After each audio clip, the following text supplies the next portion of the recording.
What's going on, everybody? What's good? Welcome to the first part of a two-part introductory series on the Nikon Z50. I've had the camera for about 2 months now, and I want to give you some of my initial impressions. I hope y'all enjoy that. I got it on lock like Sony autofocus, stable like a rock, a limp beside it. You better realize a sharper than a Samsung NX1. Grab the Nikon Z6, snap some pics, 4K video incognito, cause baby I like it raw. I know you saw me with the Canon planning dual pixel on some tricks that I be trying to hit, get it? Ha ha, fooled you baby, never lose me. I love the color sign. Yeah, what's going on? It's your boy OG Camera Boy. We back again. We're gonna talk about cameras and cameras and cameras once again, ladies and gentlemen, because that's what we do here, you know what I'm saying? So check it out. Anybody who's been watching my channel lately, or who's ever seen this channel, know that I'm up on Samsung like crazy, man. I'm always talking about Samsung cameras because I'm somebody who likes to look for value in cameras with my purchases, you know what I'm saying? Samsung just happens to be one of those brands that provides a lot of value. But there are other companies out there too that happen to provide a lot of good value too, you know what I'm saying?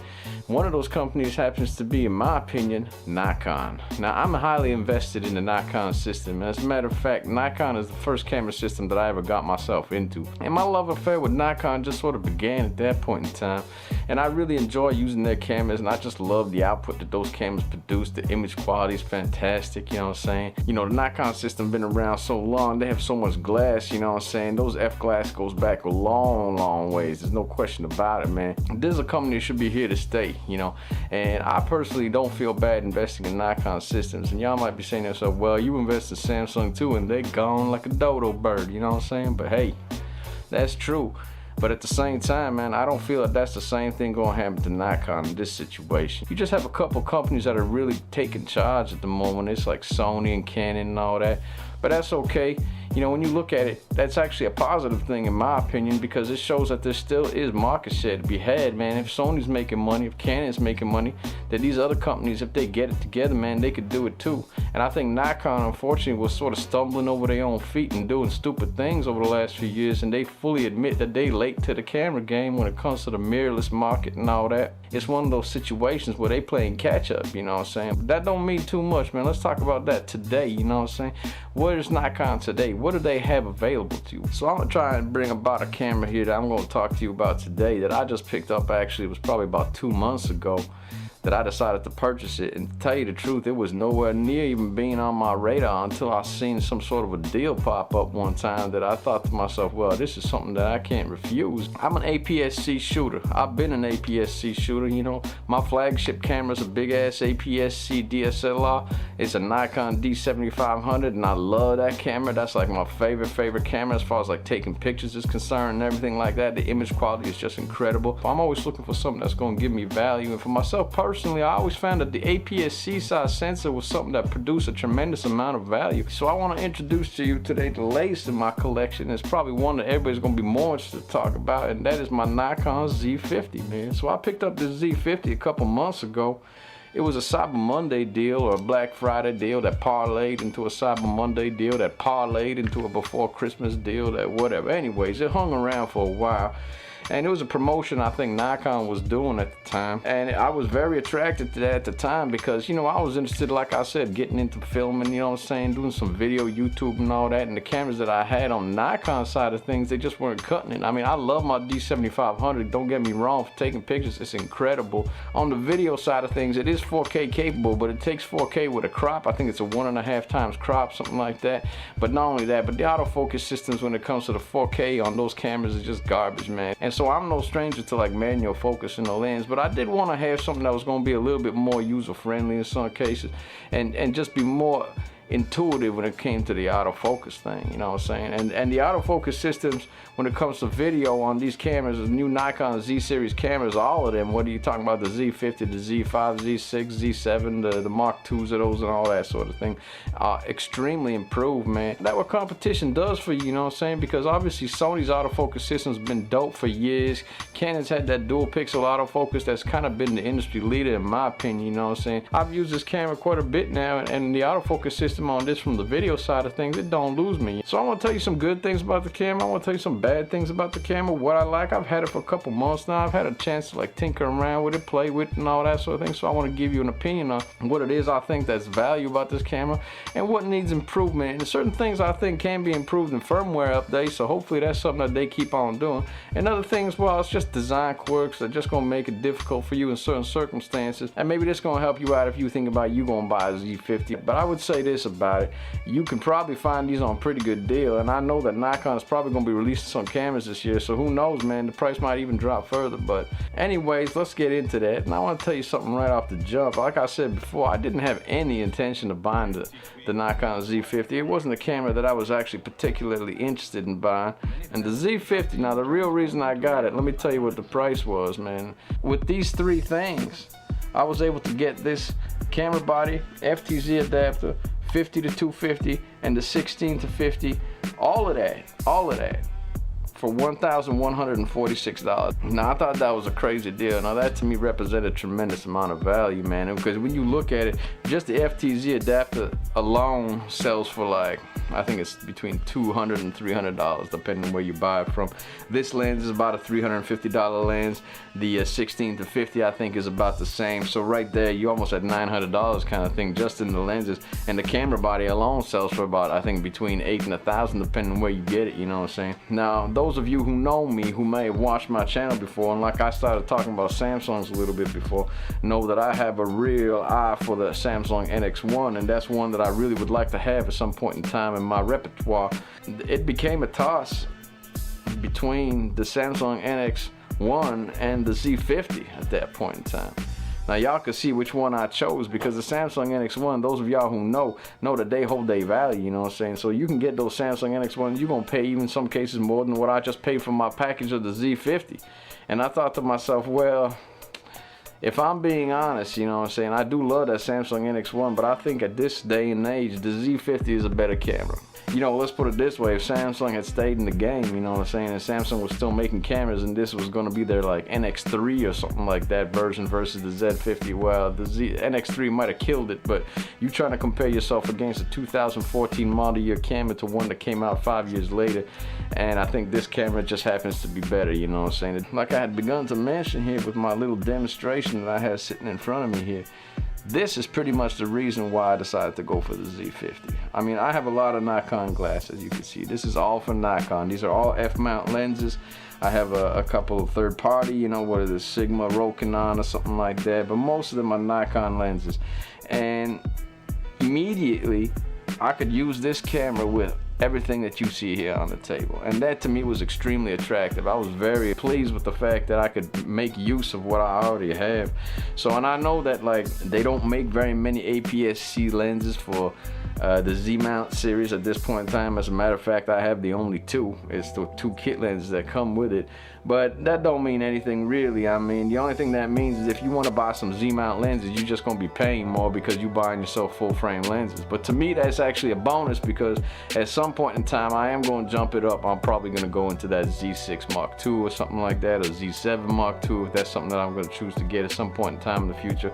And so those lenses will adapt to that just fine, and I'll have those lenses available. But for now, I thought it was better for me investment wise to have the Z50, because right off the bat I have so many lenses that I can adapt with it, and it's all because of this here little thing right here, the FTZ adapter. I mean, this just opens everything up. With this I have the ability to use all of this, and it's just a fantastic thing when you think about it. So even though they don't have much APS-C glass still available at this point in time for the Z50, there is plenty of options in the F-mount lenses through the adapter. So the Z50, I mean, it's a modern camera, so it has all the modern features: Bluetooth, wireless connectivity, you know what I'm saying. Obviously it shoots raw photos with lossless compression, which is real nice. It does 4K 30 frames per second. It does 1080p up to 120 frames per second. So if you want to get that nice slow motion, you can definitely do that. It's got excellent autofocus, like I was mentioning before, for videos. Very, very good. I've used it a few times already. I've actually even posted a couple videos. Now I asked some people to guess what camera this might be. Well, this was the answer. It was the Z50, and the autofocus works extremely extremely well, you know what I'm saying? It tracked me perfectly, you know, it's very responsive. Every time I'd move in or out of frame or whatever it is, move towards the camera, move away from it, it held me. I had no problem with it at all. I'm going to be doing some more autofocus tests, so look out for that. It also has eye autofocus for pictures, which is pretty good. You know, I think that I've used it a little bit. I haven't had that much experience with it yet.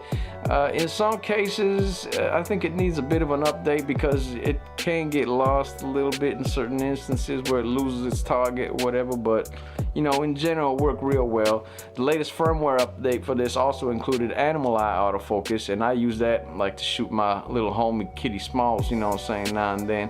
And I could tell you this my first experience with animal eye autofocus, and it worked real well. I was really impressed with it. So that's a nice feature that it has as of a firmware update from October of last year. So that's something you get with this camera now. Now I have found that this Nikon, very similar to my D7500, has an excellent dynamic range. It also has that feature on it that most Nikons I think have, at least all the ones that I have, which is active D-lighting, which tends to increase your dynamic range. So you could set that according to your own taste, you know what I'm saying, and you get better dynamic range out of it. I have it set to, I think, normal or low or something like that. As usual, Nikon's excellent menu system. I love the menu systems on these Nikons. If you're a Nikon shooter, well, it's the same one that it always has been, so you're probably gonna be accustomed to it and you're gonna like it just fine the way that I do. So I'm very pleased with it. I like the way that menu system looks and operates. Just easy to go through, you know, it's all well laid out, it's well structured.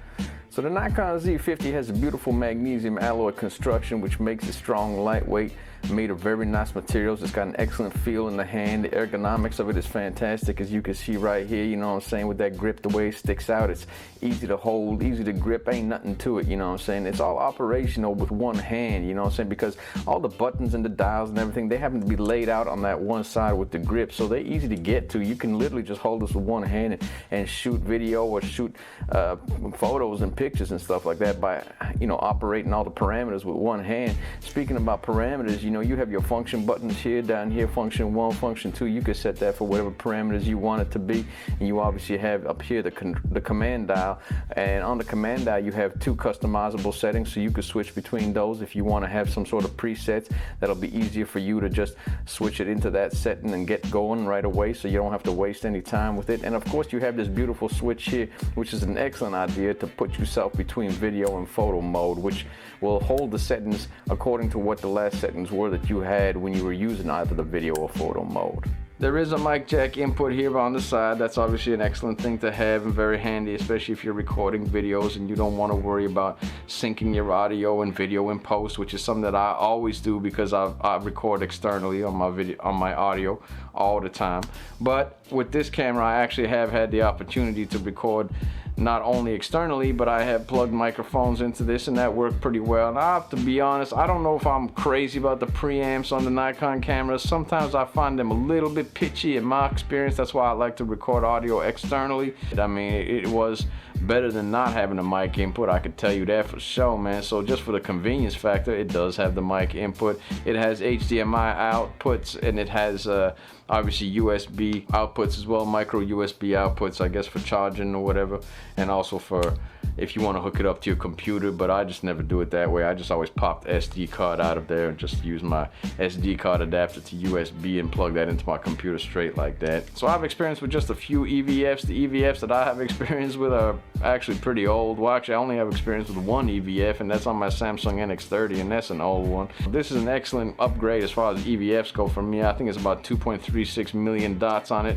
and I found it to be very, very nice. You know, I had no complaints about it. There's a little teeny bit of lag, but that's to be expected with EVFs. I don't even know that there are any EVFs that exist that don't have lag. Maybe in some of the newer cameras like the A1 or whatever it is, or the Canon R5, but you know, this is obviously not a $3,000 to $7,000 camera body, you know what I'm saying? So I couldn't tell you how it compares to the Sony A6400 because I've actually never used that camera. But from my experience, I mean, I don't think you'll be disappointed with it unless you are somebody coming from an A1 and marking yourself down to the Z50. Maybe there is a difference there, but if you're somebody who doesn't have much experience with an electronic viewfinder, you'll find this one is just fine for your needs, no question. Of course, it's a Z camera. It's a Z50, so it uses the new Z mount, and this Z mount is huge, man. It's crazy. I remember seeing a video, I think it was Tony Northrup who was talking about this, how he was like shitting all over it, saying, oh, I don't understand why they use the Z mount for the Z50. I mean, are you serious, man? That's a great thing to have the Z50 using the Z mount so you can put those full frame lenses on here without a problem, you know what I'm saying? And by the way, this I don't know if there's any controversy over this or not anymore, but anybody who tells you you can't use a full frame lens on an APS-C size sensor and it's not optimized or it's not good for it is stupid, man. It just doesn't make sense from a physics perspective. I could tell you just a very basic principle is that the sharpest portion of the lens is always going to be the center portion of it, and that's exactly what the sensor is using to take an image, man. You don't ever hear anybody talking about, hey man, the edges of the lens are real sharp, you know what I'm saying, but the center portion's a little soft. If that's the case, you got something wrong with your lens, man. It's always sharpest right in the center and softest at the edges, you know what I'm saying? So if you're going to be using an APS-C size sensor with a full frame piece of glass, man, you're going to have a very, very nice and sharp image. There ain't going to be nothing wrong with that, man. I could tell you that from a physics perspective. Yo, that's just stupid if people are going to tell you, oh, well, it ain't optimized for the APS-C size sensor. Get on out of here with that bullshit, you know what I'm saying? It works just fine. I've seen the 24mm 1.8 on this from Photo Me Ike. I think he put a couple videos on there where he was using that, and it looked amazing, man. I thought it looked real nice. It had that beautiful depth of field and all the rest of that, so it was a real nice adaptation for that Z lens onto this APS-C size sensor, and that's a full frame lens, man. Now, speaking about the Z mount lenses and Z glass, so obviously I have the kit lenses. I've had experience with this one now, the 16 to 50, 3.5 to 6.3. Obviously, that's not the fastest lens out there at 3.5, you know what I'm saying? That's 16 millimeters. And especially at 50 at 6.3, that's kind of whack. But, you know, I will say that for a kit lens, I find it optically pretty damn good. I mean, as far as the focus system in operation with this lens works extremely well. I've adapted some of my other lenses too to this with the adapter, obviously the FTZ adapter, and I do think that from my experience, and we'll test this a little bit later, so I'll show you some examples of that once I release that video on how I go through some of these lenses testing it, that I do think that it does operate a little bit better with the kit lens, you know what I'm saying, without the adapter. But that's not to say that it's not. The adapter actually works extremely well. I'm very pleased, and as a matter of fact, one or two of the videos that I did with this camera already that I've already uploaded to YouTube that I didn't tell you about the fact that I did it with this camera were done not with the kit lens. As a matter of fact, I used, I think it was my 35 f1.8 at some point. I used my Sigma 17 to 50 f2.8, and it focused just nicely and just fine. But that doesn't mean that the kit lens is not faster. The kit lens, I think, does perform a little bit better when it comes to that. As far as the kit lens goes, it's actually very competent. You know, normally I don't use the kit lenses, but this is one that I actually find myself grabbing towards once in a while just to get good shots out of it and make sure that everything works optimally with this system, because this kit lens actually does take some very nice sharp photos, and I'm pleased with it. I haven't had much experience with this one yet, but I think I'm going to tinker around with it, but I don't have enough of a sample size to really make a good judgment on it. So another thing that this camera has is a huge advantage over, say, the Samsung NX1 that I was comparing it against, because that was a camera that I really wanted to get. And when you talk about the price difference between that NX1 used and this one brand new with all this kit, it was a no-brainer for me to get this one. And one of the big differences is that this Nikon actually has vibration reduction or optical image stabilization in the lenses. It also has that in some of the older lenses, like this one has vibration reduction. This Sigma has some sort of image stabilization. Most of these lenses do have vibration reduction, so that's good.